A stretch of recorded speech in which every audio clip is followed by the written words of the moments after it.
Yan. So yan, galing sa compressor switch papunta sa thermostat, which is letter L na terminal. Ngayon yung letter C, ito naman yung ikabit natin papunta dito sa terminal 85 ng relay. So ito yung terminal 85, kabit ko siya dito. Ayan. So ayan.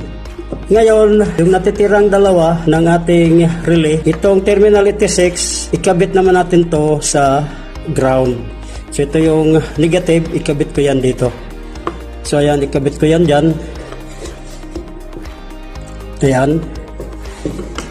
Then itong natitira, ito na yung output ng relay. Ito na yung magiging load. So ito na dapat ang pupunta sa AC compressor. Ngayon, tulad ng sinabi ko, dahil wala namang compressor akong pinapakita sa inyo, ang gagamitin ko dito ay itong test light. So i-clamp ko tong clamp ng test light dito. Ayan. Then ikabit ko lang yung dulo dito sa negative. At mamaya, pag switch on ko ng switch sa compressor,